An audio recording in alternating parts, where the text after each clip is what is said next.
Gold Rush exclusive. Rick Ness works with Kyle to make Precarious river crossing on Friday night's next Gold Rush on Discovery.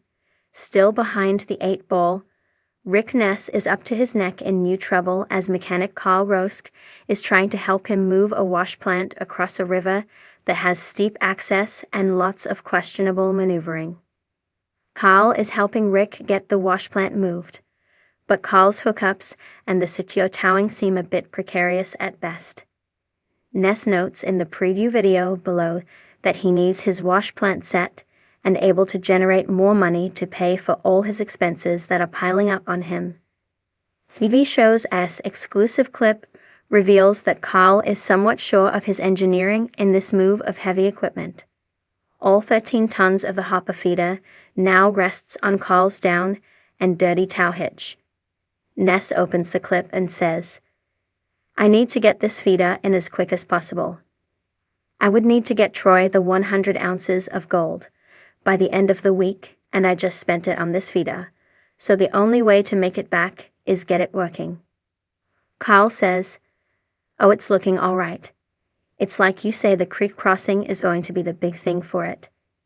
He notes the steep access point of where Rick needs to back in the wash plant. His vision hampered, Rick says, "I'm going blind. I can't see." Kyle is confident in Rick and says he is doing a good job. We watch the slow progression, and the plant seems like it will fall off the vehicle holding the edge of it. If Kyle's hitch fails, there goes $75,000 of Ness's money right into the creek. It could be ruinous for Ness. The nerve-wracking event ends in our clip with the sound of crashing heavy metal. Will the wash plant survive this maneuver, or will Ness's season be over with tonight? Last week, Tony gambled on a hidden strip of pay dirt. Parker's crew grumbled as they worked overtime to run both wash plants in hope of a big payoff. And Rick is in the last chance saloon, and he scrambled to keep his small crew running. Ness was 2 months late getting started. He must deliver 100 ounces to his leaseholder Troy at the first 30 days, or he will be shut down. His short season means that every second counts at Duncan Creek. He noted he should have been put in the field a lot more last year than he was.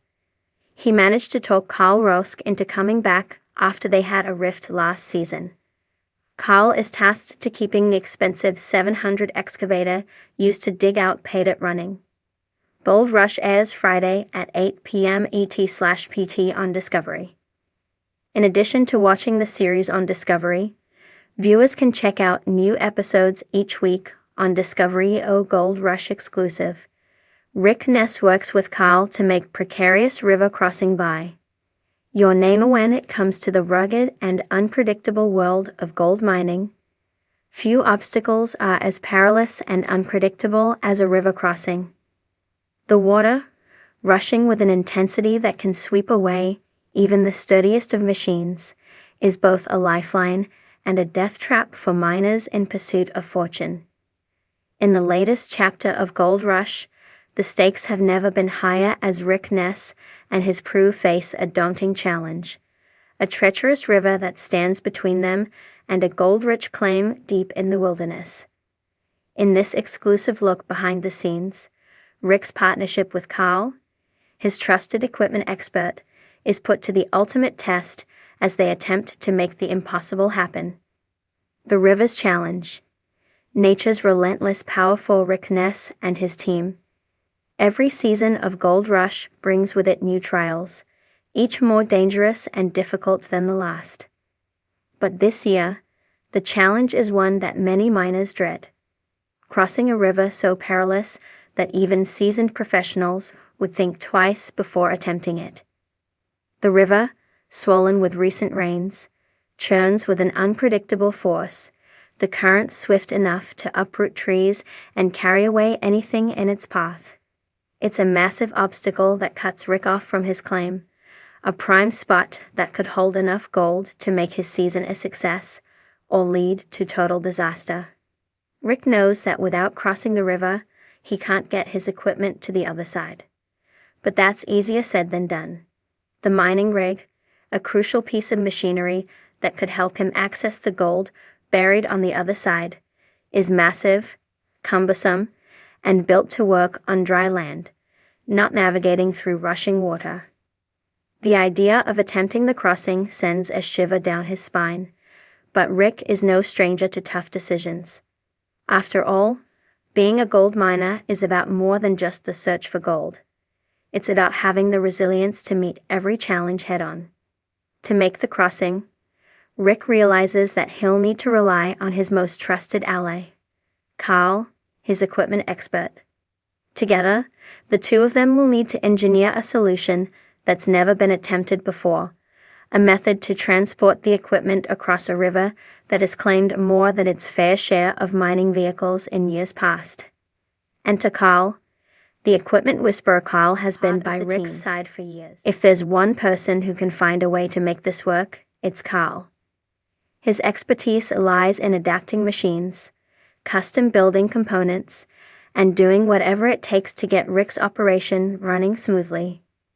Carl's problem-solving skills are unparalleled, but even he is cautious about the task ahead. "We've got to be careful here," Carl warns, eyeing the river from the bank. "I've worked on all kinds of heavy equipment, but this is a whole new ballgame. The current's strong enough to push a truck off its wheels, let alone a full rig." His concern is palpable, but it's not the first time Carl has faced a difficult challenge. "We need something to float that rig across," Carl says, scratching his head. "But it has to be strong enough to handle the weight, and we can't risk it getting stuck in the middle." Rick listens closely, his mind racing through possibilities. The team has no time to waste. The mining season is short, and the gold won't wait. If they don't cross the river soon, their claim could be lost to another crew, or worse, the land could be rendered inaccessible by the rising waters of the river. Time is ticking, and every moment counts. The plan: turning the impossible into reality. After hours of brainstorming and weighing the risks, Carl suggests a bold idea, transforming the mining rig into a floating platform. The concept is simple in theory, but could be disastrous in practice. Carl proposes using large pontoons, which could be attached to the rig's undercarriage, to keep the entire machine afloat as it crosses the river. The pontoons would need to be custom-built to fit the rig's weight and size, and they'd have to be anchored securely, so that the rig doesn't tip over or get carried away by the current. It's a precarious plan, but it just might work. Rick, always ready to take a calculated risk, gives Carl the green light. If this is going to work, we need to move fast. The river's rising, and we can't afford to waste any more time, Rick says, his voice resolute. Carl sets to work immediately, gathering materials from the surrounding area. He sources heavy-duty plastic barrels that are big enough to support the rig's weight, and starts constructing the pontoons. As the day wears on, Carl and his team build a sturdy frame that will hold the barrels in place, attaching them securely to the rig's base. With each passing hour, the tension grows. The clock is ticking, and the river seems to be swelling faster than anticipated. Rick knows that this might be their only chance to make the crossing, and if it fails, they could lose everything. The crossing. A moment of truth. The time the pontoons are attached to the rig, it's almost dusk. The sky is a deepening purple, and the river's current has only grown stronger. The machine, now outfitted with its makeshift flotation devices, looks like a strange hybrid of a mining vehicle and a boat. Carl inspects every joint, every bolt, making sure everything is secure. There's no room for error. The stakes couldn't be higher. Rick steps up to the rig, taking a deep breath as he surveys the scene. "Here we go," he mutters to himself, before giving the go-ahead for the crossing. He climbs into the rig's cab, ready to guide it through the water. The team watches with bated breath as the machine slowly inches forward toward the river's edge. As the rig hits the water, it begins to float, just barely at first, But with the pontoons keeping it buoyant, it slowly begins to make its way across. The current pushes against the rig, but Carl's calculations seem to be holding true. However, just as the rig reaches the halfway point, the current suddenly picks up. The pontoons begin to shift, and for a heart-stopping moment, it looks like the rig might tip over. Carl, standing on the bank with a radio in hand, shouts instructions to Rick. "Steady, Rick. You've got to keep it level. Don't let the front dip." Rick grips the wheel tighter, his eyes scanning the water ahead. He responds, his voice calm despite the panic rising in his chest. "I'm holding steady. I'm not giving up now." The river's roar is deafening as the rig moves forward, the pontoons struggling against the current. Rick's heart races as the team watches with anticipation. Every second feels like an eternity. But then, just when it seems like all hope is lost, the rig breaks through the worst of the current. The water calms slightly, and Rick steers the rig toward the far bank, where the team is waiting anxiously. With one final push, the rig makes it to the other side. Victory against the odds as the rig finally reaches solid ground. The crew erupts in cheers. They've done it. Against all odds, Rick and Carl have managed to safely cross the river, bringing their equipment to the gold-rich claim that lies just beyond.